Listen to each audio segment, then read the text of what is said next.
Hello, I'm Kristen Dyer. I'm Youth Services Associate at Crook County Public Library. Hi, I'm Barratt Miller. I'm the Youth and Adult Services Librarian here at Crook County Library.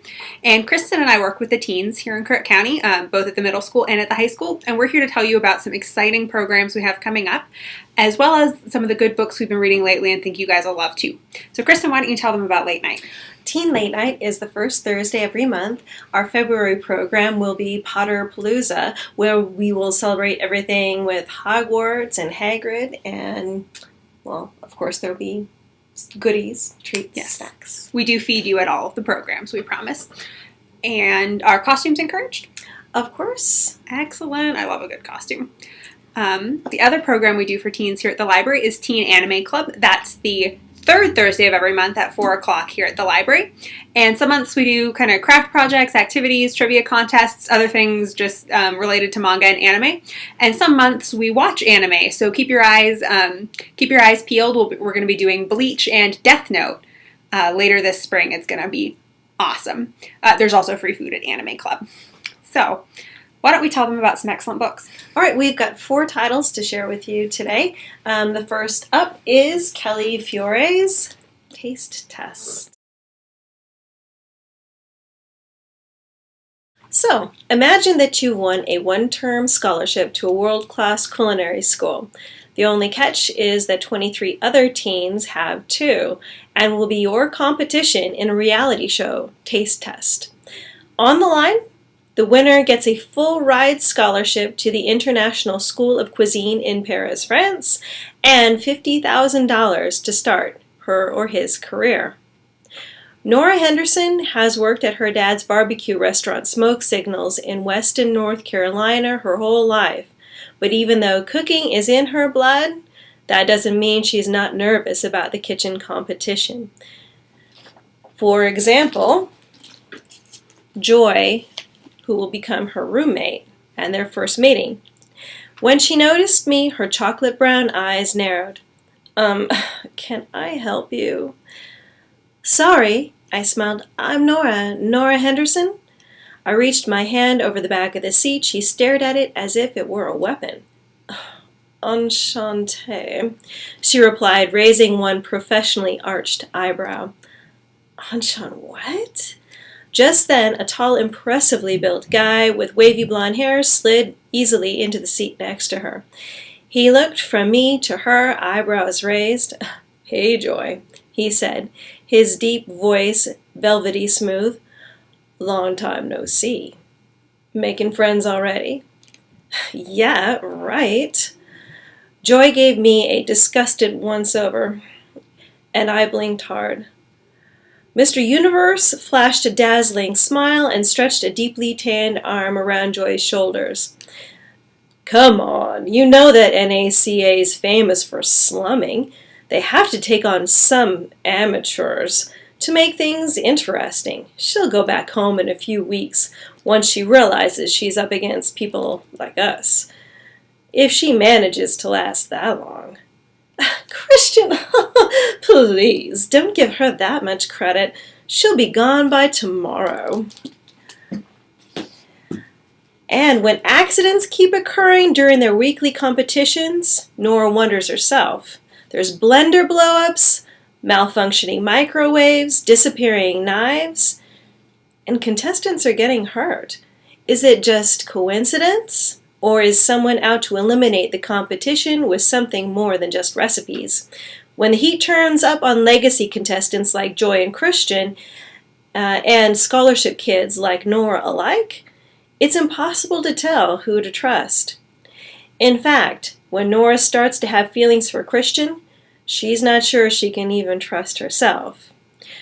So if you like your books with a side of steamy and a great big helping of delicious danger, try Taste Test by Kelly Fiore. Okay, so I'm going to tell you about The Girl Who Was Supposed to Die by April Henry. And this is one of those books I can't give you too many details about because otherwise it will totally ruin everything. The Girl Who Was Supposed to Die is a suspense story, and it's set in Bend, which is pretty cool because there's all sorts of familiar places in it. So our narrator wakes up in a ransacked cabin. She doesn't know who she is. She doesn't know where she is, and she doesn't know why she's there. All that she knows are that the two other men in the cabin are trying to kill her, and that she needs to run if she wants to save her life. So she ends up at the McDonald's in the old mill, and a guy who works at the cash register sneaks her out in a garbage can, and they go on the run. It includes a great scene where they hotwire a Subaru, which is so quintessentially Oregon. I love it. But she's got to get her memories back if she's going to stay a step ahead of her pursuers and be able to escape them for good. So if that wasn't enough for you, I'm going to read the first couple pages. Chapter 1, Day 1, 4:51 p.m. I wake up. But wake up isn't quite right. That implies sleeping. A bed, a pillow. I come to. Instead of a pillow, my right cheek is pressed against something hard, rough, and gritty. A worn wood floor. My mouth tastes like old pennies. Blood. With my eyes still closed, I gently touch my teeth with my tongue. One of them feels loose. The inside of my mouth is shredded and sore. My head aches, and there's a faint buzzing noise in one ear. And something is wrong with my left hand. The tips of my pinky and ring finger throb with every beat of my heart. The pain is sharp and red. Two men are talking, their voices a low murmur. Something about no one coming for me. Something about it's too late. I decide to keep my eyes closed, not to move. I'm not sure I could anyway. It's not only my tooth that feels wrong. Footsteps move closer to me. A shoe kicks me in the ribs, not very hard. More like a nudge. Still, I don't allow myself to react. Through slitted eyes, I see two pairs of men's shoes. One pair of brown boots, and one pair of red-brown dress shoes that shade to black on the toes. A distant part of me thinks the color is called oxblood. She doesn't know anything, a man says. He doesn't sound angry or even upset. It's a simple statement of fact. I realize he's right. I don't know anything. What's wrong with me? Where I am? Who they are? And when I try to think about who I am, what I get is nothing. A big, gray hole. All I know for sure is that I must be in trouble. I need to get back to Portland and follow our leads there, the other man says. You need to take care of things here. Take her out back and finish her off. But she's just a kid, the first man says. His tone is not quite so neutral now. A kid? The second man's voice hardens. If she talks to the cops, she could get us both sent to death row. It's either her or us. It's that simple. His footsteps move away from me. Call me when you're done. And that was The Girl Who Was Supposed to Die by April Henry. Nothing Can Possibly Go Wrong was written by Prudence Shen and illustrated by Faith Erin Hicks. Charlie Nolan is his school's basketball captain, and he's been the default friend of his neighbor Nate Harding since they were kids. So when Nate says he's running for student body president so he can secure funding for his science club's trip to the robotics championship, Charlie supports him. That is, until Charlie's ex-girlfriend Holly, captain of the cheerleaders, registers him to run against Nate. She wants the student body funds for new team uniforms. As it turns out, cheerleaders are Charlie's biggest fear. That and he's a little bit afraid of ponies. Anyway, he's too afraid to back out of the election. And if you take a look at those cheerleaders, I mean, I can kind of see why, you know. Oof. They're scary. Scary girls. All right. It looks pretty bad for Nate, since even fellow science club member Ben calls Charlie the school's official benevolent jock.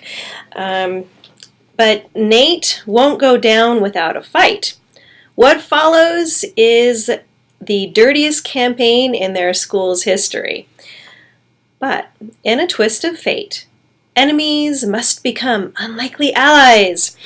If the science club's project, The Beast, can win the robot rumble, they'll split the $10,000 prize with their investors, the cheerleaders. Here's page 132 in the robotics club, convincing the cheerleaders that yes, we actually can win. We have a shot at it. Poor Nate. Well, good luck. So, they soup up the project, The Beast. They borrow Charlie's dad's SUV, and they all take off on Thanksgiving weekend for Atlanta. By the way, they kind of didn't mention anything to Charlie's dad, so keep it on the down low.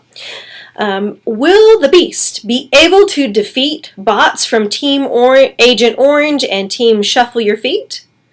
How will it do against the dreaded postmodern ennui? In 280 quick pages, you can find out. When you read Nothing Can Possibly Go Wrong by Prudence Shen and Faith Erin Hicks.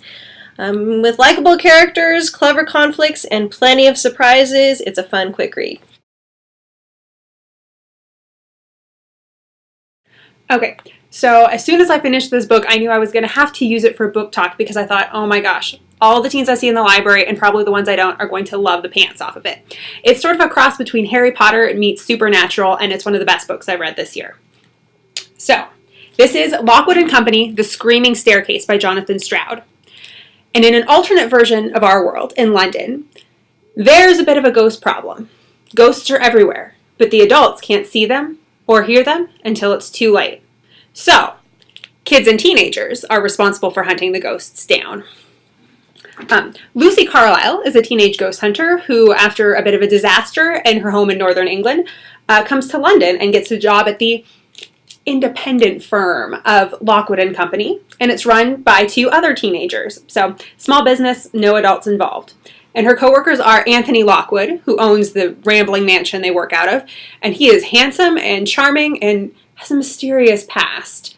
And then the other member of Lockwood and Company is George Cubbins, and George is really kind of weird. He has this like disembodied head that he experiments on in the bathtub, and he's socially awkward, and all he really cares about is research. I love George. I think he's great. And so they're doing okay until a job goes wrong, and Lucy might accidentally have burned down a house, and now they're getting sued.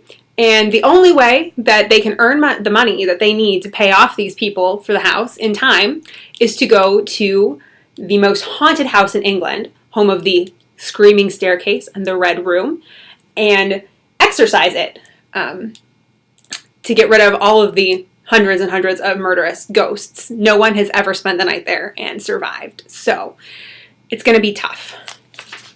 Now I'll go ahead and read you the first couple pages, if that wasn't enough of an indicator of how awesome this book is. We stood on the doorstep with our backs to the muffled traffic, and Lockwood's gloved right hand clasped upon the bell pull. Deep in the house, the echoes faded. I gazed at the door, the small sun blisters on the varnish and the scuffs on the letterbox, at the 4 diamond panes of frosted glass that showed nothing beyond except for darkness. The porch had a forlorn and unused air, its corners choked with the same sodden beech leaves that littered the path and lawn. "Okay," I said. "Remember our new rules. Don't blab about everything you see. Don't speculate openly about who killed who, how, or when. And above all, don't impersonate the client. Please. It never ends well." "That's a lot of don'ts, Lucy," Lockwood said. "I've plenty more." "You know I've got an excellent ear for accents. I copy people without thinking." "Fine. Copy them quietly after the event. Not loudly, not in front of them, and particularly not when they're a 6-foot Irish dock worker with a speech impediment and we're a good half-mile from the public road." "Yes, he really was quite nimble for his size," Lockwood said. "Still, the chase kept us fit. Sense anything?" "Not yet. I'm hardly likely to out here. You?" He let go of the bell pull and made some minor adjustment to the collar of his coat. Oddly enough, I have. There was a death in the yard sometime in the last few hours, under that laurel halfway up the path. I assume you're going to tell me it's only a smallish glow. My head was tilted to one side, my eyes half closed. I was listening to the silence of the house. Yes, about mouse size, Lockwood admitted. Suppose it must have been a vole. Expect a cat got it or something. So, possibly not part of our case then, if it was a mouse? Probably not. Beyond the frosted panes, in the interior of the house, I spied a movement. Something shifting in the hall's black depths. Here we go, I said. She's coming. Remember what I said. Lockwood bent his knees and picked up the duffel bag beside his feet. We both moved back a little, preparing pleasant, respectful smiles. We waited. Nothing happened. The door stayed shut. There was no one there. So, that was Lockwood and Company, The Screaming Staircase by Jonathan Stroud. Thanks for watching our video. Yep, we hope you enjoy our book suggestions, and we hope to see you soon at Late Night. And if you'd like information on updates on library programs, take a look at the next slide and you can sign up to get email notifications. Yeah, or text messages. Yes, and it's totally free. And if you get sick of them, you can just respond, "Stop," in all caps, and we'll take you off the list. No problems. Anything else? I think that's it. Excellent. We hope to see you soon. Thanks. Bye.